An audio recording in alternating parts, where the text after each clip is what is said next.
me has hecho recordar que tras las guerras de independencia, Bolívar, bueno, San Martín primero, pero luego Bolívar, consolidó una serie de medidas para favorecer al sector comercial, empresarial, empoderarlo para que se recupere, para que se consolide económicamente y pueda hacer caminar al país. Claro, no esa es la idea, formar una élite nacional, pues que nos hiciera caminar. Claro, y no funcionó. Y en los años 40 y 50, Ramón Castilla, con la bonanza del guano... Funcionó. Pero ¿sabes por qué no funcionó al comienzo de la República? Por las constantes marchas y contramarchas en las políticas, primero en las políticas fiscales. Sí, venía un gobierno y establecía el libre comercio, venía otro proteccionismo, otro impulsaba la producción interna, otro más bien las importaciones. Entonces, no había coherencia en la política fiscal, en las políticas económicas por parte del Estado. Entonces, ahí, ¿quién querría realmente arriesgarse a invertir? Capitales extranjeros ni locos. Nacionales también se van a retraer, y los pocos que invierten, bueno, lo hacen sobre ya pues piso seguro, pero no quieren arriesgarse a crecer más allá porque no saben qué va a pasar mañana.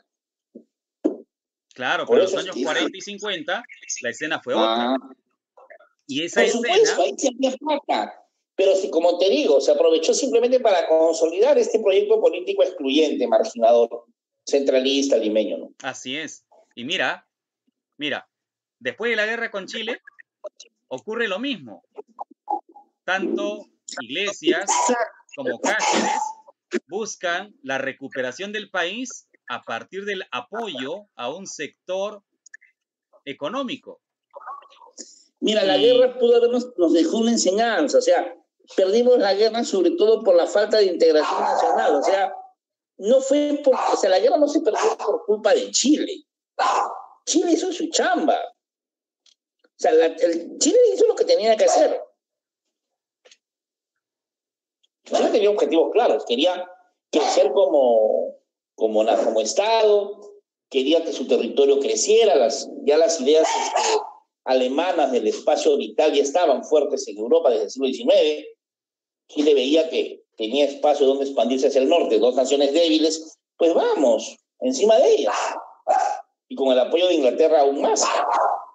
Pero ¿cuál es el problema? Claro, mi reflexión, ¿cuál es el problema? Mi reflexión va en la siguiente línea, Carlos. Sí, dale. No, el problema es que perdimos la guerra por no haber sido porque no éramos una nación. Chile ya lo era, o ya estaba al menos en un proceso de constitución de nación. ¿Ya? Y esto, ¿sí?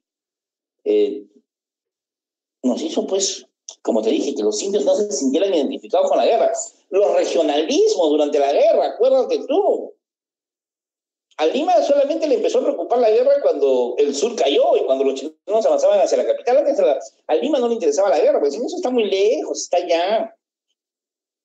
Arequipa tampoco no se identificó, ¿no? Mientras que no choca con Arequipa no pasa nada. Mientras Lima estaba a punto de ser invadida y Lima pedía ayuda al sur, Arequipa se mantuvo hasta neutral, acuérdate tú, ¿te acuerdas? Se declaró neutral. Y ese regionalismo se hizo patente no solamente en la guerra. Acuérdate tú, todo el siglo XIX fue una época de mucha rivalidad entre el sur, encabezado por Arequipa, y el norte por Lima. La guerra de la Confederación, ¿no? El segregacionismo del sur, encabezado por Arequipa. Ahora, pasada la guerra, la catástrofe, el desastre nacional, o como decía Basadre, ¿no? La patria yacente, al reescribir al Perú cómo quedó después de la guerra, no nos hizo reflexionar. Y como dice Nelson Manrique, sí, acaba la guerra y la clase dominante prefiere retomar a la situación anterior. Se refuerza el gamonalismo, que implica pues la dominación y sometimiento del indio y la negación de su derecho a ser ciudadano, ¿sí? Y a aspirar a participar en la política o en el poder, ¿no? Claro. Seguimos en lo mismo. Claro. ¿Sabes lo que pasa? Que luego de estos eventos críticos que hemos tenido, los gobiernos han visto o han creído que la solución está en darle fuerza, darle poder, recuperar a estos grupos económicos, porque en la mirada, en el imaginario de estas personas, son ellos los que van a lograr la recuperación económica, social del país. Y mira, eso pasó claro. tras la guerra con Chile. Pasó Sí. en el boom del 50 del siglo XX, con la minería y la pesca. ¿Ya? Pasó en los 90 y está pasando ahora porque este gobierno sigue pensando que la recuperación económica de nuestro país está en manos de un pequeño grupo de empresarios y de comerciantes que son los que controlan al país. Es decir, no estamos mirando a ese país informal que tenemos, no estamos mirando a ese país que se mueve dentro de los márgenes del abandono estatal y no hay forma de considerarlos. Y es casi la mirada del siglo XIX en la que un grueso del sector poblacional no era tomado en cuenta porque decían, bueno, eran vistos pues como los menores de edad, ¿no? Como los pequeños que no saben decidir y los mayores Pero vamos a decidir por ellos. Y hoy este estamos con la misma discurso, mirada, hoy estamos con la misma este, mirada. por eso, pero este discurso criollo es del siglo XIX. Este discurso criollo, te repito, viene del siglo XIX, donde se hablaba, donde se ponía en pie la inferioridad natural del indio, ¿no? ¿Ya? O sea, se hablaba después por qué, de que o sea, las ideas darwinistas del siglo XIX, ¿qué te decían, no? Las razas superiores son las razas blancas, ¿sí? ¿Sí? Los indios son una degeneración racial. Los indios no son los mismos que los incas, decía García Calderón, por ejemplo. Se tomaban escritos de europeos como Le Bon, Benoit, que hablaban de una especie de jerarquía de razas, ¿no? ¿Ya? Entonces esto le daba legitimidad a los racistas peruanos, a la élite, ¿no? O sea, sí, pues los indios son inferiores por naturaleza, igual que los negros, ¿no? Se decía, pues el indio tiene un atraso congénito, ¿no? Una raza degenerada, los negros son salvajes, los chinos son una raza también despreciable, ¿ya? Entonces, con eso solamente se quedaban ¿quiénes? La élite, ¿no? ¿Ya? Entonces había que blanquear al Perú, entonces por eso el Estado, acuérdate, en el siglo XIX, en varios momentos, ¿te acuerdas? Promovió que políticas de inmigración de europeos, Claro. para que pudieran blanquear, mejorar la raza, ¿sí? Y tú lo dices, esa idea, si bien ahora todos son ciudadanos, todos tienen al menos derecho al sufragio, claro, todos tienen derecho al sufragio, pero para ocupar cargos públicos, para tomar el control y las riendas del país es básicamente una élite, ¿no? Y el resto pues tiene que mirar o tenemos que ver desde fuera. Ellos son los que manejan los grandes grupos de poder. Eso es cierto, eso nadie lo niega. Eso es obvio, esa mentalidad sigue existiendo. Pero eso ¿cómo lo cambias? Eso lo cambias pues a través de la educación, pues. La educación es el principal instrumento para cambiar la mentalidad de cualquier nación. Justo ahí viene un poco la reflexión de Alberto Tejada. Dice, hoy se debe forzar a que el país se haga formal y se deje de promocionar la informalidad como algo exótico en el Perú, ¿no? Es un país informal y ha crecido. Mira, en la informalidad y ha progresado, pero ese crecimiento, ese progreso ha sido tan frágil que un encierro de casi 3 meses nos está tumbando la economía. Y Eddie Pues hace una pregunta. Era tan frágil que en apenas 3 meses, bueno, aunque en realidad todas las economías del mundo apoyadas en el sistema capitalista se han venido abajo muy rápido. O sea, el capitalismo demuestra ser un sistema económico, ¿sí? Muy frágil. Acuérdate, la crisis del 29, la crisis del petróleo en los 70, ¿sí? O la Demuestra misma que el crisis de los capitalismo... 90, ¿no? Pero ojo, también, así como el sistema capitalista es muy frágil para caerse, también se recompone rápidamente. También recuerda eso. Esa es su gran virtud. Así es. Eddie nos hace una pregunta. Dice, ¿cómo vemos el rol de los maestros en este escenario que estamos describiendo? ¿Y qué se podría rescatar de la función docente? ¿Sí? ¿Cómo vemos este escenario? Claro. ¿Ya? Luego, ¿qué se podría rescatar de la función docente? Y para cerrar, ¿qué crítica podría darse en torno a este rol docente? Toda vez que, Claro. yo le sumo algo más acá, toda vez que nuestra historia, siendo tan rica y aleccionadora, no terminamos de interiorizarla, pues no. Hemos tenido eventos de todo tipo y calibre y no terminamos de aprender. Y hay una frase que te decía, ¿no? Repetimos de paporreta, la historia es la ciencia social que estudia el pasado para comprender el presente y proyectarnos al futuro. Me acuerdo, me decía el profesor de escuela, ¿no? Y ese concepto lo volví a escuchar en la universidad.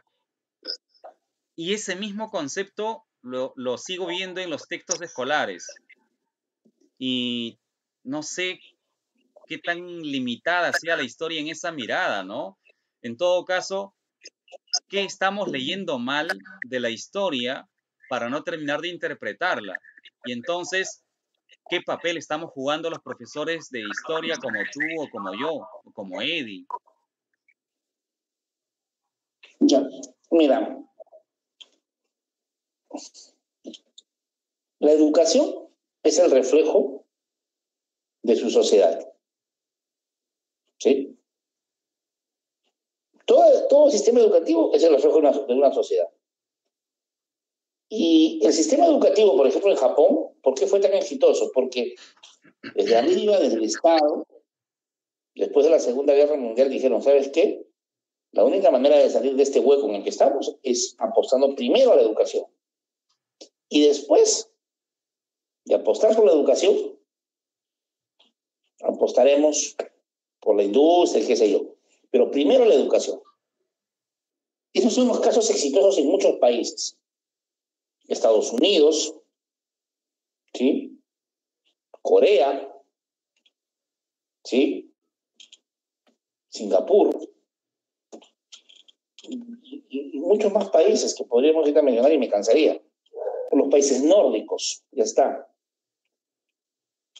Entonces, si tú la educación la tienes mal, si el sistema educativo es tan precario como el peruano, que es un sistema educativo precario, con profesores mal pagados, con profesores mal capacitados, que se han formado en universidades o institutos, algunos casos de mala muerte, porque hay que decir la verdad. ¿Sí? Otros buenos institutos y buenas universidades, claro que sí, pero muchos formados en institutos con muchas deficiencias. ¿Sí? Pues, ¿qué podemos pedir a los maestros? Sobre todo al magisterio en el Estado. ¿Cómo les puedes pedir más si es que su preparación, su capacitación no es buena? Porque lamentablemente pues, el maestro se ha proletarizado, pues. No tiene tiempo tampoco de capacitarse, porque no tiene ni tiempo ni plata. Porque lo que gana le alcanza solamente para cubrir sus necesidades básicas. ¿Me entiendes? Y por ahí esperar buenamente que el Estado lo capacite. Porque él por su cuenta es difícil. Y además no tiene ni tiempo muchas veces, porque sale en la mañana del colegio nacional y tiene que dobletear en alguna academia o colegio particular por la tarde, o irse a otra nacional a seguir trabajando ya como contratado en las tardes. En la mañana de repente está nombrado, o es un maestro que de repente está contratado en la mañana y contratado en la tarde en otro colegio, qué sé yo.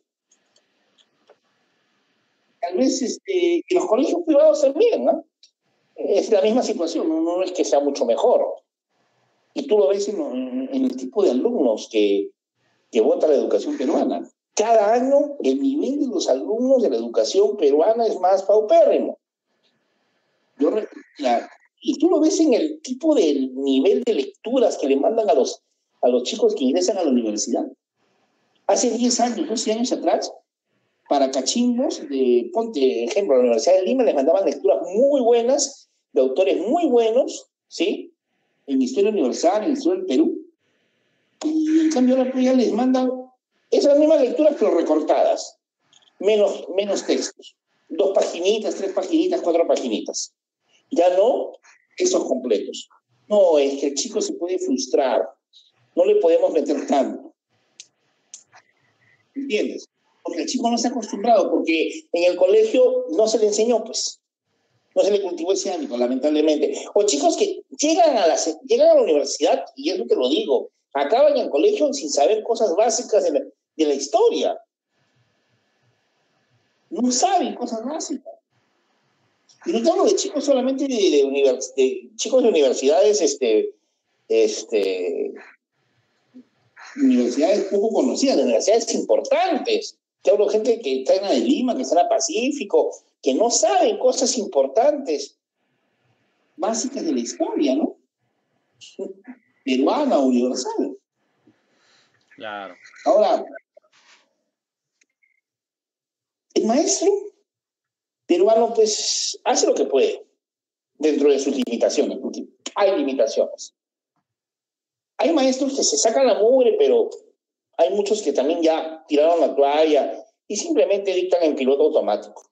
Y es verdad. Y tú lo sabes, Henry. Contigo hemos trabajado por muchos años en un colegio privado, y tú sabías que había profesores que se sacaban la mugre, o nos sacábamos la mugre por mejorar, innovar, pero había profesores que dictaban en piloto automático. Y tú lo sabes. Eddie también lo sabe. Y eso pasa en la educación privada y en la educación pública. Claro, entonces ahí viene un poco la reflexión que termina dando Eddie, ¿no? Dice, Mariátegui decía que el problema del indio no era un problema de educación, sino de las estructuras socioeconómico vigentes, como el feudalismo andino, el gamonalismo, el estado criollo de aquel entonces. Las estructuras. No es que lo eduques, es las estructuras lo que hay que cambiar. Es un estado mal estructurado. Es un estado hecho básicamente por criollos para criollos. Y es un casi, estado excluyente. claro. Lo que decía es Galindo, cuando hablaba de esa época, era una república sin ciudadanos. Claro, ¿Te acuerdas? Extrapolando esta situación, es la misma escena para hoy, porque el tema no es darle una educación distinta, si no le vas a dar oportunidades en el sector económico y no lo vas a empoderar socialmente. Y el tema pasa... No lo vas a insertar en la economía, pues. ¿Para qué lo educas? El chico se siente estafado. ¿Para qué me educas, pues? ¿Para qué me educas si es que después no me vas a insertar en la economía? No le vas a generar oportunidades. ¿Y por qué crees que pasó el año pasado lo que pasó en Chile antes de la pandemia? Así es. Porque eso pasa en toda América Latina. Eso del baile de los que sobran es cierto, pues. Es un temón, ¿ah? ¿Por qué crees que se vino a las protestas? Porque es verdad, pues. Y eso no es solamente peruano, es latinoamericano. Y si tú vas a otros países, escuchas la misma desazón, sientes la misma frustración. Esto no es peruano, es latinoamericano. ¿Sí? Oye, Carlos, nos hemos pasado de la hora conversando y no hemos salido del escenario peruano.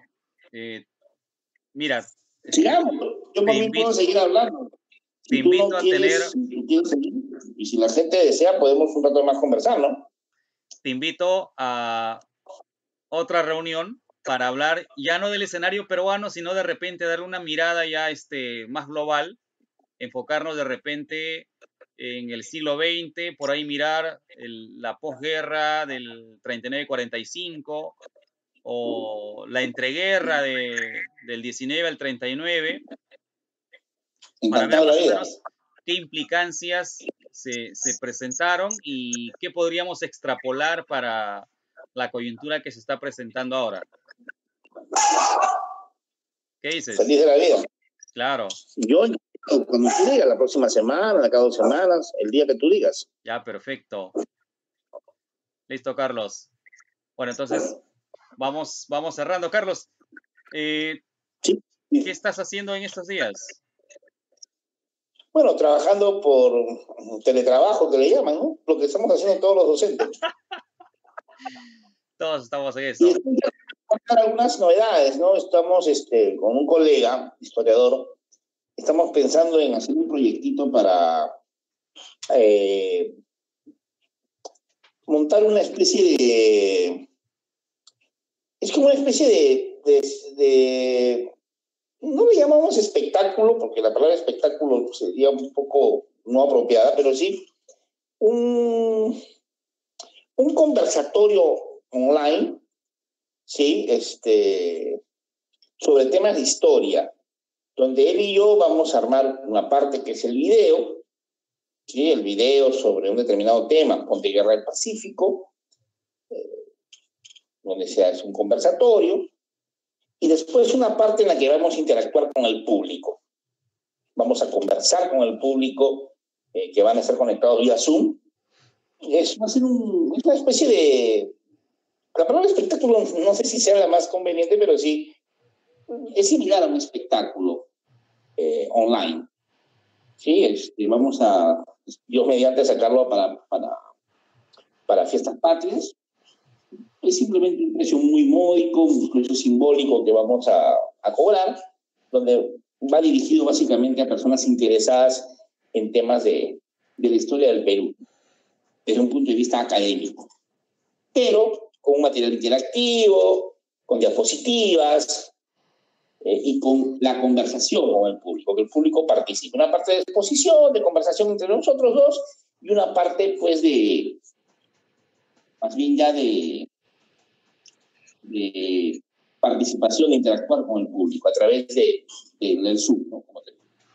Interesante. Ya habrá novedades, ya lo estaremos lanzando, la publicidad de eso más adelante. La próxima vez que nos reunamos, de repente nos tengas alguna sorpresa. Cierro esta conversación entre amigos con un texto que nos ha compartido aquí Marisa Venturi. Dice: mientras que otros gobiernos se dedican a resolver el problema causado actualmente de salud en nuestro país, es resolver problemas económicos, de salud, de educación, de gobiernos anteriores. El Estado también está formado por población, mientras que otros países logran el gran milagro después de catástrofes. Aquí hay gente que después de un terremoto no levanta una piedra y esperan que lo haga el gobierno. Bajo esta reflexión, ¿tendremos un milagro peruano después de esto? Lo dudo, dice ella, ¿no? Así es que funciona. Como me decía un profesor en la universidad, sí, terminar con esta frasecita, ¿no? Como un profesor me decía en la universidad, el profesor Fernando Maestre, ya fallecido él nos decía: el Perú es un país muy oral, muy de pedir. El peruano le pide mucho al Estado. Estado. Y por eso es que es tierra de cultivo, caldo de cultivo para populistas, pues como García, o mafiosos de talla mayor como Fujimori, ¿no? Que hacen unas cuantas cosas, regalan un tupper con lentejas, sí, a la gente, y la gente vive agradecida, ¿no? Porque te dan algo, ¿no? Populismo puro y duro. Sí. Pero bueno. No te enseñan a pescar, pues ese es el problema. Pero en fin, bueno. Bueno, Carlos, muchas gracias. Gracias por el tiempo que nos has dedicado aquí a este espacio entre amigos. Gracias a las personas que nos han seguido y un reconocimiento a todos los que han estado compartiendo aquí sus ideas, sus reflexiones y preguntas durante esta más de una hora de transmisión en vivo. Sí. Bonito sábado, Carlos. No te vayas a retirar todavía de la sala. Todos, cuídense todos.